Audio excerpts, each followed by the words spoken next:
Hey, welcome back to the Métropole Grid. My name is Andre. Thanks so much for tuning in. Today we got a new ban list. This is the standard ban list update 2504. It's a really exciting ban list because it's the ban list that will be in play when Elevation, the new exciting set, comes out in just a couple weeks, alongside the rotation of all Fantasy Flight Games cards from the standard format. Now this just dropped today. Shout out to the Null Single Games community team that hooks up content creators with this sort of stuff ahead of time so we can make videos just like this. And before we dive into this, two things off the top of the video. Firstly, there are 5 cards banned from the upcoming standard format. They're all runner cards, and we'll just show them here at the top of the video. Firstly, on the Anarch side, 2 cards are banned. Cleaver from System Gateway, that Fractor, is now banned in the standard format, alongside Moshing from the Ashes Cycle, the cheap event that allows you to discard cards to get more cards and credits.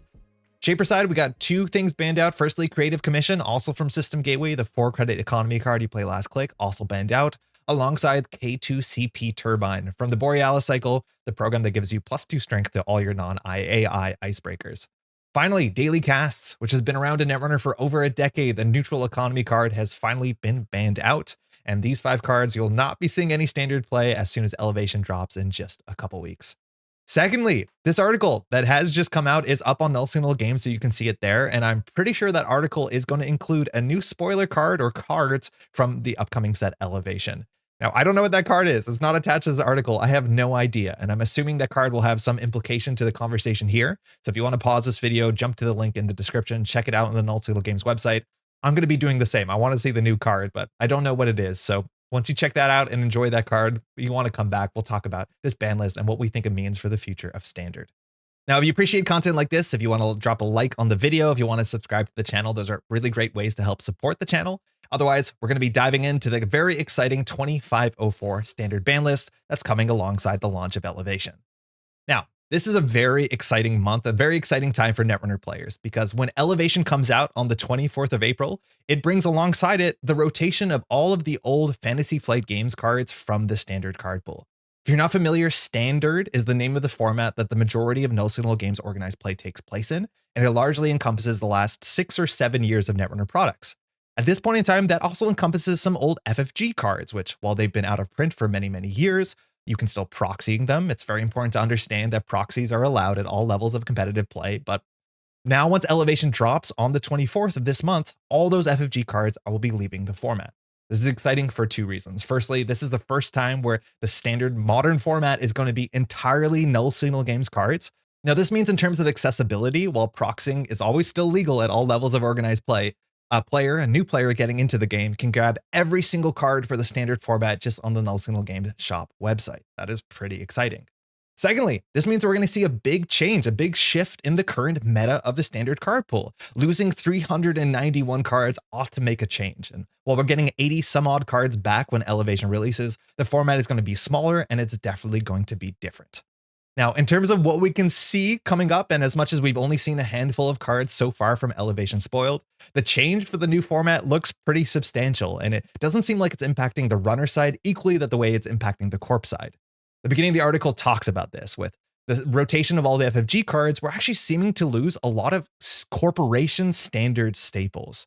And whether there is some strong neutral economy cards that give corporations the fuel to keep up to speed of some of the strong modern runners, whether it's strong pieces of ice or win conditions, it is just very, very hard to not look at the rotation and looking at the cards that we're leaving and not think that corporations are clearly on the back foot here. And I do agree with that. I think if all the cards rotated and Elevation just came out, I think corporations seem to be pretty gutted. It looks pretty difficult.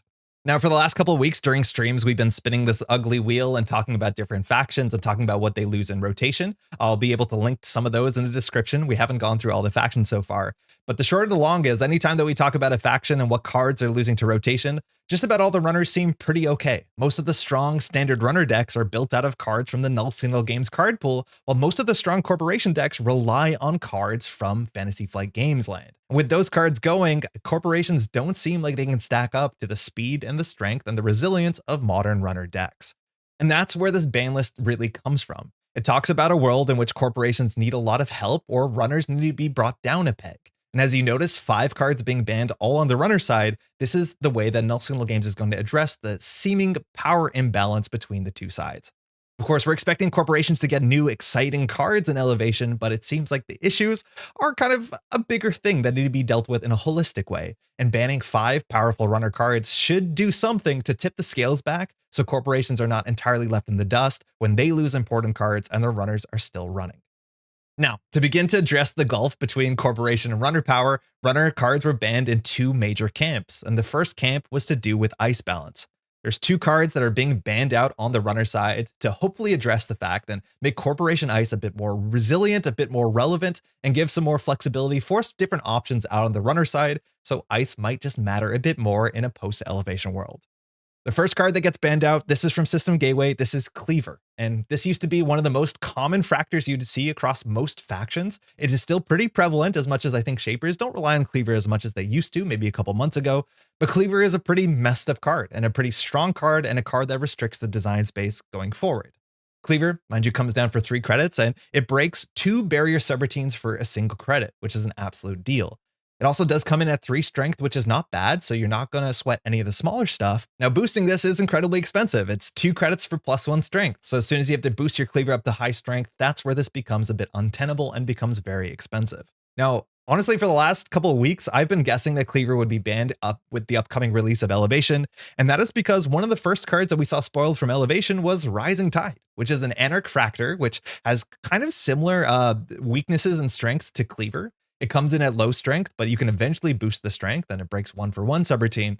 But the bigger question here is, why would a new Anarch Fractor that's similar to Cleaver come alongside the product that is meant to be the complementary product to System Gateway? Every Netrunner player largely owns System Gateway, and Elevation is meant to be the second thing they often purchase, so why have 2 Fractors and 2 sets that are kind of similar? And I assume the writing on the wall here means that Cleaver wasn't going to be around for too long, and it looks like that's the case. So in most cases, is Rising Tide going to directly replace Cleaver? I think there's a chance, but I do think we could have maybe seen this coming. Now, the article goes on to say that the Standard Balance team has been considering banning Cleaver all the way back since 2023, where design and development during the end of Rebellion rehearsal realized how constraining Cleaver was to the design space of modern fractors. Specifically, they're calling out that they want icebreakers to have clearly defined strengths and weaknesses. While that's sort of true with Cleaver, Cleaver's really good at dealing with the low strength stuff and bad at dealing with the high strength stuff. It turns out every fractor is bad at dealing with the high strength stuff, so it doesn't actually seem like a defined weakness, and that's how we end up in a world where Cleaver is as ubiquitous as it is. And if you want a good example of what sort of design constraints Cleaver's existence and ubiquity does on the barrier side of corp play, this is Maskarovka. This card has been out since the Borealis cycle, and it's seen literally 0 competitive standard play.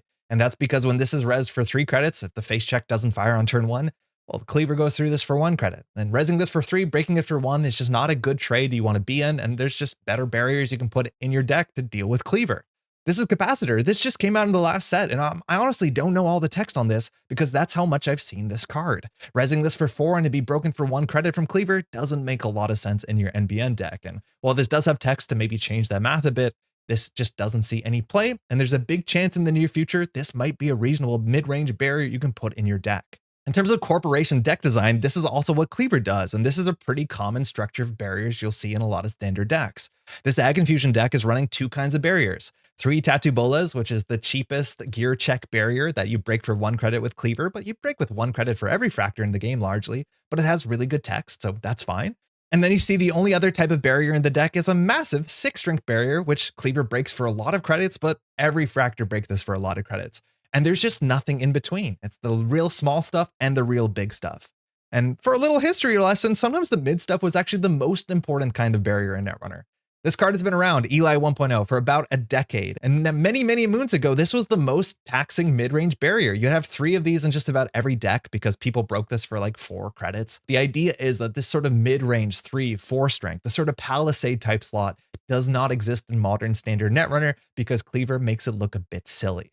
I think we're going to get that slot back, and come Elevation, I'm really excited to start jamming out Maskarovkas in my Wayland deck, because if this gets face checked for 1 credit after the mail-in rebate, I'm feeling pretty good. And that's where you jam in your Anthill Excavation behind it on turn 1. You put your Bakota Lengit Grid. I think this sort of mid-range barrier is a fun slot to play with, and I think we can see a bit more of it.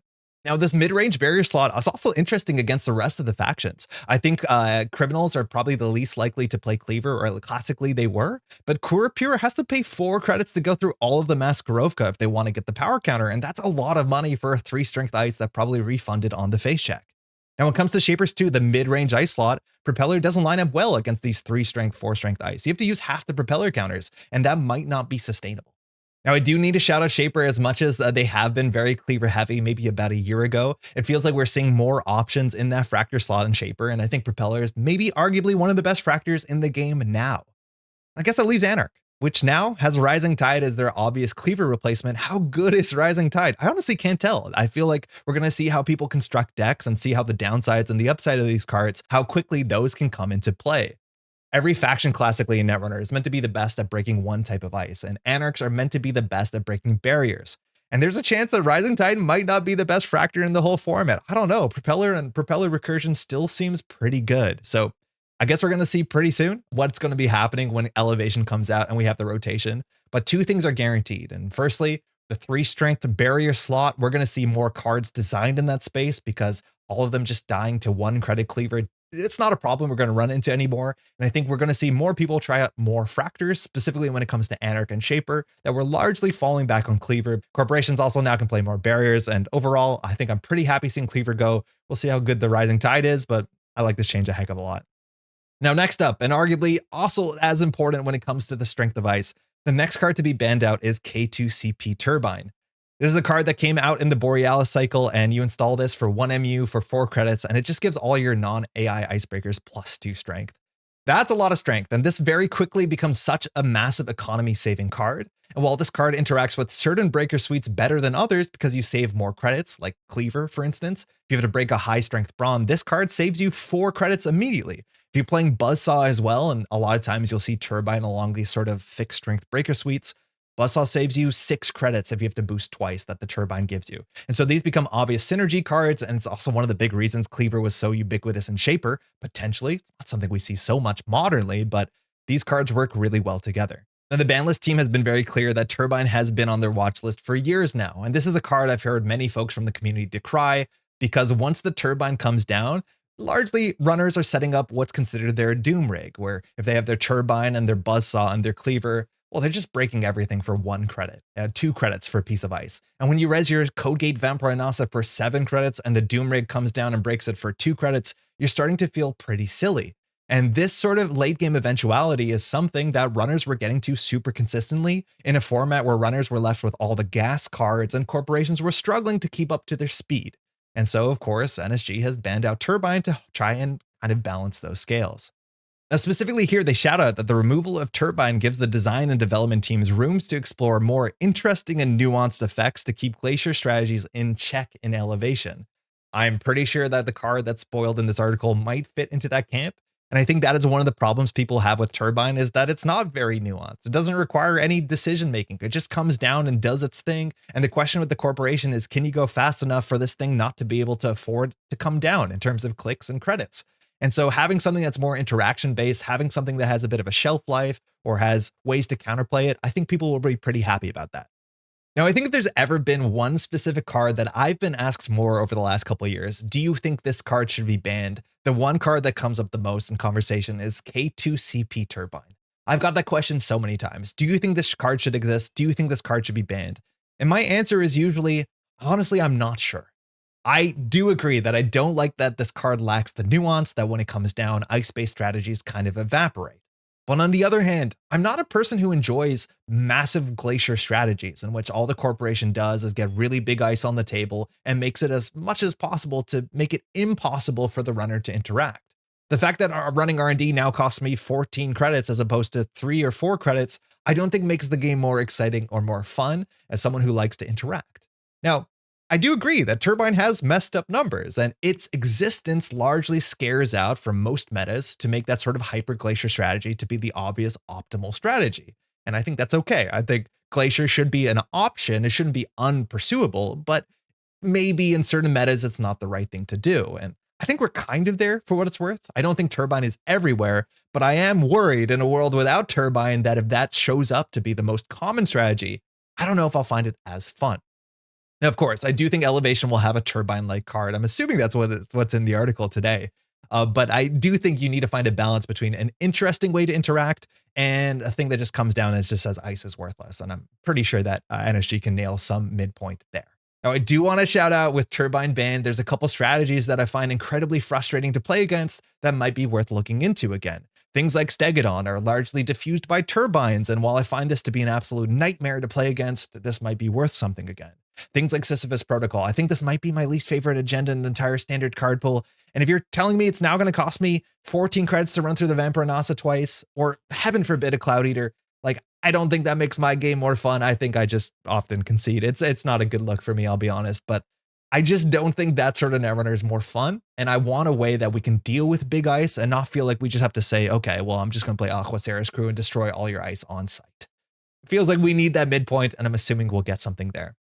It is worth shouting out that with the loss of Turbine, the options that we have in the standard card pool to deal with massive big ice, while Takobi also does rotate, things like Hush might make more sense, because this can just deal with some of the bigger Wayland ice that uses its text to be more effective. And of course, Leech might actually make a heck of a lot of sense. I think Leech gets a lot worse in a world without Amakua, and we'll talk about Amakua more in the near future. But we've seen a lot of cards I want you to run a fair bit, and this is one of the best payoffs to be running consistently. And it looks like Elevation's design does care for you running a lot, so Leech might just be what you have for this slot. It's interesting again. I think a lot of people are going to be incredibly celebrating the loss of Turbine, but I just really want a card that hits that Turbine slot, but it's not exactly just the brute strength of Turbine. Give me nuance. Give me something that helps, but doesn't just win the matchup on its own. Now, the final part of the runner bans when it comes to ice evaluation, making the barriers matter more, making the big ice matter more, the second half of this article talks about generic economy. This opens and talks about through Elevation playtesting, we ran into a significant problem with side balance. Again, corporations lost massive, huge impactful cards to rotation, things like Rashida, NGO front border control, but while runners, they're still kind of good. This goes on to talk about how a smaller card pool kind of hurts corporations a bit more than it hurts runners, and that's largely because corporations are required to do more different things with a smaller card pool, where runners can kind of just play fundamentals and do pretty well. And it turns out in the rotation, the fundamentals on the runner side were still pretty strong. And they ended up in situations where the eventuality of runners just putting enough good econ cards in their deck meant as games went longer, past turn 10, they even call out in this article, that runners were just running over the corporations. And to deal with that, they wanted to bring back some of those econ cards, some of those staple cards, just to kind of level the playing fields. And I think this is a pretty cool change. And I'm excited to see what this looks like, because again, I am one of those folks who sees the rotation and sees, well, corporations need a lot of help, so bringing runners down probably is a thing worth pursuing. They also do mention that one of the things they could have done to respond to this is add busted corporation cards, but they kind of wanted to make it so they don't have to fight the strong runner by power creeping corporation. So instead, they're going to bring runners down a peg, which again, we did see that on the icebreaker side as well. Now, they mentioned here at the top, early in Elevation testing, daily cast was banned simply to encourage testers to explore the alternative economic packages available, and they found that to be just a massive success off the bat. This is daily casts. It's a very simple neutral card that's playable in just about every deck. It comes down for 3 credits and it will give you 5 credits as long as the game is 4 more turns. This card has been around all the way since 2013. It's been part of the standard card pool for over a decade, and at this point, I think it's okay to see it go. Now, I think this shows off a really big thing about how Null Signal Games has been designing economy cards, and notably, they don't make a lot of neutral economy cards. I don't think we've seen a pure neutral economy card on the runner side since System Gateway, which has been what, like 4 years ago at this point? Everything else has been a bit more nuanced, requires you to jump through hoops, but we don't see cards like this. We don't just see the very straightforward, oh, it's a 3-credit neutral econ card that everybody can play. Instead, what NSG often does is they take these sort of ideas that every deck wants a certain amount of 3-credit econ cards, and they attach them to the faction. They attach them to what the faction wants to do, their color pie, and make things that are synergistic when you build around these things. And I think this does a lot to build diversity across decks. It's really easy to make a runner deck and put 3 Sure Gambles, 3 Dirty Laundries, 3 Daily Casts, and you can end up in a world where most runner decks have a massive amount of overlapping cards, as opposed to the modern NSG design where we see things more like Carpe Diem. Carpe Diem is a 3-credit econ card, but it does interact with the mark, and it gives you a free run potentially. And if you're playing Sable, where running your mark is clickless, let alone you have other payoff cards, this is a card that you have to build your deck around and becomes much more interesting. Cards like Raindrops Cut Stone, maybe this is your technically 3-credit econ card in Anarch, but it requires you to face check, it works with some of the Anarch tools, and gives you some card draw instead. Very similarly to Daily Cast, the Shaper Daily Cast is environmental testing. This will give you 6 credits instead of 5, but it requires you to have a deck that wants to consistently install hardware or programs. And how quickly this will pay off comes down to, well, how quickly can you install a whole bunch of things? And this is the same sort of idea. It's a Daily Cast-like card, but you have to build around it. I also want to shout out Red Team that might actually see more play in a post-elevation world. This is 7 credits on a card, but it requires you to do the criminal thing of running all over central servers. Now, this sort of design where the economy cards you put in your deck are not just neutral staples all the time, but things that you build around that are synergistic, that work with your game plan, so the corporation can play counterplay to that. I think that's really cool, and I think we're going to see more of that, and that's consistently what NSG has been doing over the last couple of years. I do want to shout out Side Hustle, which is a neutral economy card that they did spoil that's coming out in Elevation. And while this is actually kind of Daily Cast-like, it does give you 4 credits and a card draw as long as you can get 5 runs in. Now, the 5 runs thing is pretty interesting because it requires interaction, and you still run into the Daily Cast issue saying like, hey, if I install it now, will the game be over before this pays out? Like, this is a cool Daily Cast type replacement, but it also requires interaction, which has been a very other big thing about Null Single Game's modern design. I do want to shout that out too. Daily Cast is one of the few cards that just gives you credits and doesn't require interaction. And this rotation is taking a bunch of cards away that give you credits without interaction. Aesop's Pawn Shop has been a Shaper staple since, again, the core set in 2012, and this card is rotating alongside Liberated Accounts, which is 10 credits on a card. Again, sit there, click, get your money. Rogue Trading is a bit more niche and has some downside. Now, all I'm saying is that it looks like the modern NSG card pool is going to have fewer and fewer cards that just give you credits or give you power without requiring you to interact. There's still a couple cards that stand out, but a lot of the older FFG cards that do that are leaving the format. Mind you, we still have the companions, which kind of violate that to a large extent, and Teleware Contract. We'll be talking about this more, but there are just fewer cards, fewer and far between that just give you credits without requiring you to interact, it seems. Daily Cast is a big card in that card pool for sure, and now that's gone. Now, while banning Daily Cast should just bring everybody down a bit and force them to interact with their color pie, maybe import some cards, another thing that's targeted here are 2 other cards getting banned out, Moshing and Creative Commission. Now, this article talks about specific reasons why those 2 cards get banned out, but I think you can actually summarize them down to one pain point. And this pain point is brought up, and this is mostly me projecting, but I do think these 2 cards kind of violate a basic principle in Netrunner that has been a bit annoying to play against the runners that are playing consistently Moshing and Creative Commission, which are basically every Anarch and Shaper respectively. The idea is a scoring window, or kind of managing your economy. These are 2 economy cards that you can play on next to no credits, and it basically puts you back into the game. A rule that you learn very quickly in Netrunner is that you often need credits to make credits. This is Sure Gamble or Hedge Fund. These are the staple cards that are 3-ofs in just about every deck, and newer players quickly learn that the 5 credits for Sure Gamble is actually sometimes the most expensive card in your deck, and that functionally doesn't matter because this gives you 4 credits, it gives you 9 credits, so you gain 4 credits, but you need the 5 credits to play this. And so the idea is if the runner's down on 2 credits and they have a Sure Gamble in their hand, their economy is a bit mismanaged and they might have to spend the next turn just clicking for 3 credits so they can afford to play their Sure Gamble. I like this sort of design. And this means that a runner on low credits is going to have to struggle. They're going to have to spend some time to kind of restart their engine, get back into the game. And this means, again, if the runner ran the remote server last turn and they're down on 1 credit, the corporation might have what's called a scoring window, where they think, okay, the runner's economy is a bit gassed out. I have a time here to install Advance, put another ice on the remote server, put an upgrade, and push an agenda. And the issue is these 2 cards, Moshing and Creative Commission, if you ask me, these are the biggest cards that just say, I don't care what a scoring window is. I don't care if I'm on 0 or 1 credit. I'm going to be back up immediately, not only into the Sure Gamble range, but I can now run the remote server. And these are hard things for corporations to interact with. And I think I'm going to appreciate the fact that these cards are gone. First card here is Moshing. This is from the Ashes cycle. It's a 0 cost card, so you can play this on just about every board state. Now, it requires you to have 3 other cards in hand because you're going to be trashing those 3 cards, and then you gain 3 credits and then draw 3 new cards. This is massive. Talk about a scoring window. Sometimes the problem is you're on 0 credits, suddenly you're on 3 credits. Sometimes your hand doesn't make sense because you have no money or it's not the hand you need. This is not about card quantity, it's about card quality. Just get a new hand. Clearly your hand is not working out for you. And so this is just such a frustrating card to play against because if the runner is totally gassed out, suddenly they have a new hand and 3 credits and that's only 1 click. Now, of course, Moshing on its own is one thing, but this card got so much better with some of the cards that came out over the next couple of years. Steelskin Scarring, when this is discarded to Moshing, now you're drawing 5 cards, let alone you could fire multiple Steelskins. And of course, Strike Fund, that just came out in the last cycles. Strike Fund, when you trash this with Moshing, you trash a Steelskin, you trash a Strike Fund. From 0 credits, the Anarch now suddenly has 5 extra cards and 5 credits. Now, an Anarch going from 0 credits, now having 5 different cards in their hand and 5 credits for a single click is really tough to play around. I think there's multiple clips of me playing against an Anarch online on JNet thinking, oh, we got a window here. Oh, they played Moshing. I can't tell what they're capable of. And I'm really going to appreciate that sort of thing leaving. Moshing is massively strong. I don't think it's going to move the needle too much on people playing the ubiquity of strike funds and seal skins with other cards that you can play in the standard format, like the Price and Lago Paranwa Shelter, but at least the moshing means that if you're low on credits, you're going to have to play that strike fund instead of just playing it clicklessly, which is kind of nice.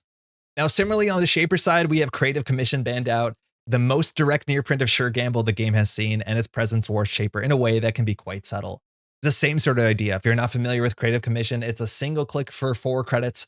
However, you often will play it last click, but that means you can kind of mismanage your economy. You can do whatever you want. And the article shouts out with trashing assets and removing tags. Having this massive bounce back financial button on 1 credit does so much for Shaper. This is a card also, very interestingly, is banned currently in the startup format. This was banned at the end of last year, and while startup has its own problems because it's a smaller card pool and currently Shapers seemed massively powerful in startup, Creative Commission was a targeted ban that worked really well for the startup card pool, and now on standard, it seems like we're going to be doing the exact same thing, which is pretty exciting. Now, again, Creative Commission, same sort of idea. If the runner's gassed out, suddenly they're back up on 5 credits and they're back to playing the game, and that's a hard thing to play around.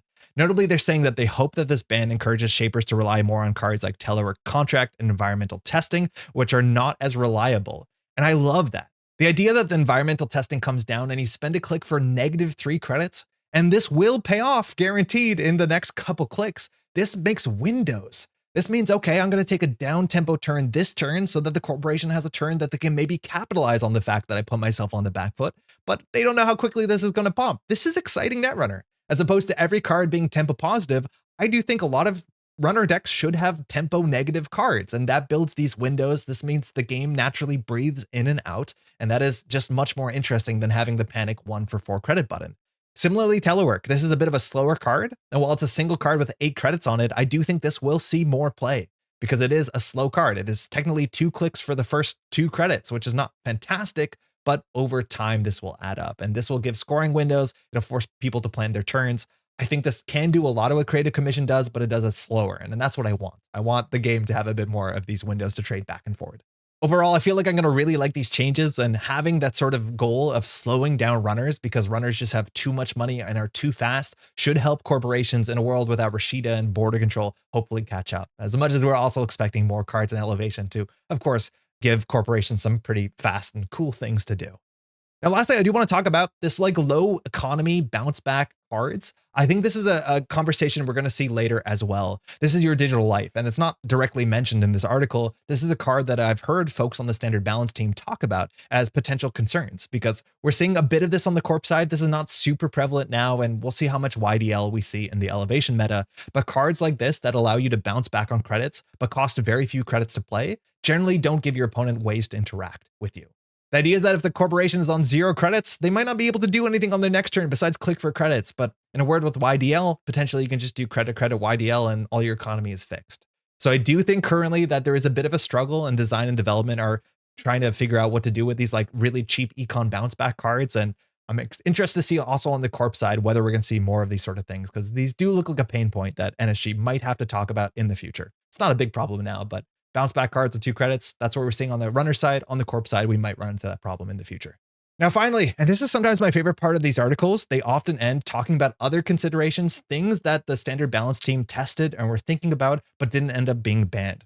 I really love that they take the time in these articles to talk about their thoughts and what they've tested, and it gives you understanding of the sort of things they value, the sort of things that they're expecting, and what they think the future might hold. And again, I'm a huge shout out to the SBT team for writing these articles and explaining their thought processes. They technically don't have to do it, but allowing us to see what they think is a priority gives you a better understanding of this game, and I value it a heck of a lot. The first card they mention is Luminal Transubstantiation. This is the limit 1 per deck 3/2 agenda you get in System Gateway. This was banned out just at the end of last year. And when you score this, it's a 1 of per deck. You just basically get another turn. You get 3 clicks back, which is just a massive swing of tempo. This is a card that when it was banned out at the end of last year, I was pretty comfortable saying that I have no doubt at some point in time, Luminal Transubstantiation will be unbanned. because at the time it was banned. It was just because corporations were doing a bit too much too quickly, and that needed to slow down. And technically we're now in the opposite situation, and corporations need a bit more gas. So this seemed like a natural place to unban luminal, but unfortunately that's not the case. The standard balance team goes on to say that they eventually determined that this would not be the right way to strengthen corps as a whole, as the 1 per deck card is unlikely to change what archetypes are available, and it just makes the games in which it happens more explosive, and it becomes a bit feast or famine.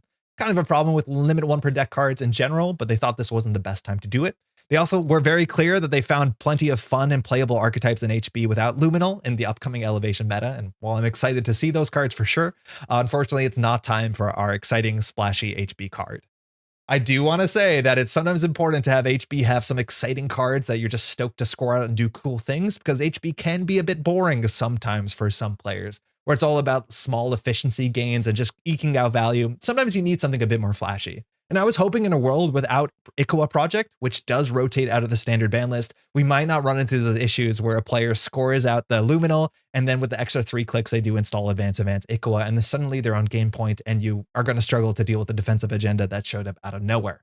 Now, that's often the worst case with luminal, but not a problem in elevation that we're going to have to worry about. I'm still convinced at some point luminal will come back. Unfortunately, it's not just now. Now, next up, they talked about Bravado, and they were saying that originally they intended to ban Moshing, Creative Commission, and Bravado as a package to hit all of the 3 major runner factions. However, they found out quickly in playtesting that without Amakua, diversion of funds, or daily casts, criminals have already taken several hits to the reliability of their engine. And so, of course, Bravado didn't seem like a necessary ban. They also go on to talk about how Bravado is a relatively more nuanced, which again, a card like daily casts, you just install and hope the game is long enough, and I kind of hear that. Now, what I find very interesting is this article says without diversion of funds, but from my understanding, diversion of funds, an important card that runs HQ and steals credits from the corporation to control the game. Very powerful effect. This sort of effect has been a big criminal thing ever since the original core set. I was pretty sure that we were getting a new diversion of funds in this set. Now, they mentioned this sort of ability in one of the marketing articles. I think on a Neon Static podcast, one of the designers have confirmed that something like that was coming. So I don't know what that means, but I was pretty sure we're going to see a diversion of funds like effect. Otherwise, this is Bravado, and it is just a massive, hyper-playable criminal card. It's a 3 of in every criminal deck, and if you want to bring down runners as an entirety, this is a good way to bring down the entirety of criminal for sure. Now, of course, Bravado requires you to face check into ice and interact with ice, and while I do think Bravado sometimes can be frustratingly lacking interaction, the same way sometimes Raindrops Cut Stone does, in which rezzing the ice and letting the subroutines fire is a bit more of a built-in downside, I think Bravado is still a pretty cracked card. And whether criminals just run away with it, maybe this is the next card to get banned out, I'm not sure, but Bravado currently will definitely live on. Now, the last card I mentioned is Devil Charm, and this is a card that I was actually convinced was going to get banned. They mentioned, as ice destruction decks utilizing Devil Charm alongside the new Connection Aquaceres crew have been a powerhouse in the Liberation Cycle meta, we considered banning Devil Charm in order to minimize this archetype's presence in the Elevation meta. However, we found out this was not necessary, as rotation significantly helped us. Amakua rotates out. See what Devil Charm is. This is a unique 1-cost hardware. This comes down, doesn't cost a lot. And then anytime that you encounter a piece of ice, you can remove this from the game to decrease that ice 6 strength. And that's a lot. 6 strength technically covers just about every single ice in the game, which means alongside Devil Charm and Aquaceres crew, you can truly delete on sight every single ice in the game. This is a massively frustrating play pattern that a lot of people who also complain about Turbine because they want to play ice-based strategies, yeah, their ice is just deleted. And when you spend, all that money rezzing the big old Cloud Eater and then it gets immediately deleted for Aquaceres crew and a Devil Charm, things get pretty messed up. And I'll agree that's probably still the case. However, one of the big cards that fuels this sort of deck, and shout out to Kikai's list here, is Amakua. Now, this is the most important criminal card rotating if you ask me, and actually I'm pretty sad for this card going because this card means a lot for run-based criminal. But this is an AI icebreaker that just gets power counters the more that it's running. And so if you can trash ice, you can always get a server open, which means you can get this Amakua going. And with Amakua and a bit of ice destruction, it turns out that's honestly all you need. These decks are also running things like Leech, which make a lot of sense because it means your crews get easier to use and your Amakua gets easier to use. This deck loses its 1 breaker. Now, I don't know what this deck is going to do once it loses Amakua because it is just the perfect icebreaker for this deck. And it seems like in testing, while this archetype still can exist, it is not as powerful as it once was without our turtle friend here. I think there's some interesting options. While I think you can just always slot Matryoshka into everything currently in the elevation meta, it looks like, and just have an AI icebreaker, that might be an option. But I think the big thing is maybe these lists run to Audrey. Importantly, Audrey does not get a virus counter when you trash ice because it's not a card you're accessing. but maybe these sort of lists start adding more viruses and start trashing things that they're accessing alongside Audrey and alongside Crew. I think that's more likely what we're going to see.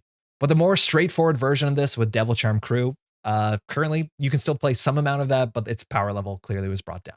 I have no doubt the SB team is going to be watching this, and if Devil Charm Crew becomes like an optimal strategy, this will get banned out eventually. It's something they clearly tested, but they're pretty confident right now with the new meta, not 100% necessary. And that's it. That's the article. 2504 comes with 5 big cards banned out of the format, all very relevant cards, all targeting the runner side because, as we're expecting, corporations look like they need a fair bit of help. Most of the powerful runner cards are in the NSG side of the card pool, and a lot of the corp cards are in the FFG card pool. And when one half of that goes, you're going to run into some issues for sure. Of course, we have no idea what any of this means entirely because we've seen very few elevation cards. As of today is the beginning officially of spoiler season, so stay tuned to the Null Signal Games website. There'll be a spoiler on this article, as much as I imagine we'll see an article or two every day. Community spoiler season also starts next week, if I'm not mistaken. We have some spoilers, so if you want to subscribe to the channel, you'll see some exciting new cards right here on the Métropole Grid. But I'm very excited to hear what y'all think about this ban list. Now, I know people are pretty stoked already for Elevation. Whether this ban list adds to the excitement, I imagine it will. There's a lot of folks who probably don't like a lot of Turbine and are very excited to play some more big old ice on the corporation side. Now, I'd love to hear your thoughts in the comments. If there's anything we're missing, if there's anything you're more specifically excited about. For me, it's just the Maskarovka. I'm going to play the Maskarovka and it's going to feel pretty all right. With that, thanks so much for watching. If you appreciate content like this, you want to leave a like on the video, we very much like that. And otherwise, we'll see you in the next one. Enjoy Spoilers Week. Hey, thanks so much for watching. Hopefully you're as excited about the new ban list as I am. I want to give a huge thank you to the Standard Balance team and all the playtesters who put in all their effort, again, behind the scenes to make sure that the standard format is as exciting and fun and nuanced as it possibly could be, let alone taking the time to put down their thoughts on an article like this so we can understand what they're thinking and what the sort of concerns they have about the format. I find that always to be the most fascinating. Huge thank you as well to the community team for sending out an article like this ahead of schedule so content creators can make videos like this. And of course, Elevation is just a couple weeks away.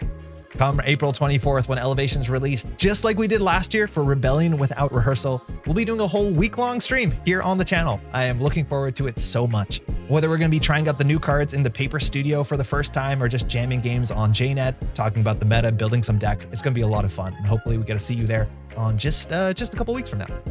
Again, I want to give a huge thank you to all these names here and more at the Métropole Grid. We are supported on Patreon. And all these names and the Daily Cast patrons give me the ability, the time to be doing all the video editing, the live streaming, building the equipment and the studio. It just simply would not be possible without all these names here and more.